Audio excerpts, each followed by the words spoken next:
धरती से सबसे पहले गायब होने वाला देश बन सकता है दक्षिण कोरिया। इसे बचाने के लिए कौन सी कोशिशें कर रही है सरकार? अपने रैपिड इकोनॉमिक्स ग्रोथ और मॉडर्नाइजेशन के लिए मशहूर दक्षिण कोरिया गंभीर जनसंख्या संकट का सामना कर रहा है। अगर ऐसा ही रहा तो सदी के अंत तक देश की जनसंख्या अपने वर्तमान आकार से 1/3 तक घट सकती है। दक्षिण कोरिया का फर्टिलिटी रेट पहले से दुनिया में सबसे कम है और इसमें लगातार गिरावट देखने को मिल रही है। देश में एक्सटिंक्शन को लेकर बहस शुरू हो गई है क्योंकि साउथ कोरिया विलुप्त होने की कगार पर है। दक्षिण कोरिया की प्रजनन दर में 8% की गिरावट। स्टैटिक्स कोरिया के आंकड़ों से पता चलता है कि 2022 की तुलना में 2023 में देश की प्रजनन दर में 8% की गिरावट आई है।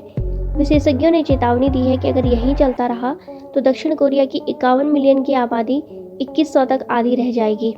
राष्ट्रीय जन्म दर 2023 में प्रति महीना 0.72 बच्चों के रिकॉर्ड निचले स्तर पर पहुंच गई है और इस साल इसके और गिरकर 0.6 होने की उम्मीद है। सरकार कौन से कदम उठा रही है? इस स्थिति से निपटने के लिए दक्षिण कोरियाई सरकार माता पिता को प्रत्येक बच्चे के जन्म के लिए 100 मिलियन वॉन नकद देने का प्लान कर रही है।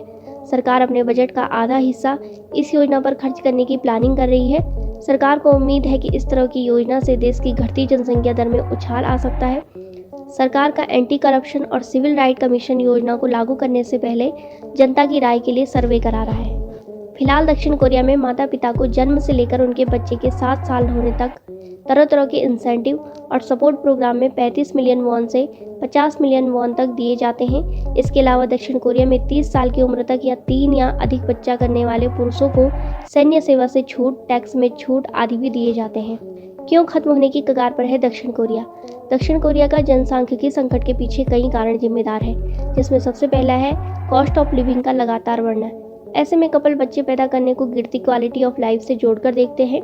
इसके अलावा शहरी महिलाएं परिवार शुरू करने की तुलना में अपने करियर को ज़्यादा प्राथमिकता देती हैं। डबल इनकम वाली फैमिली और शिक्षा तक बेहतर पहुंचने महिलाओं को शादी और बच्चे से दूर रखा है। महिलाएं घर के कामों में भी पुरुषों की बराबर की भागीदारी चाहती हैं।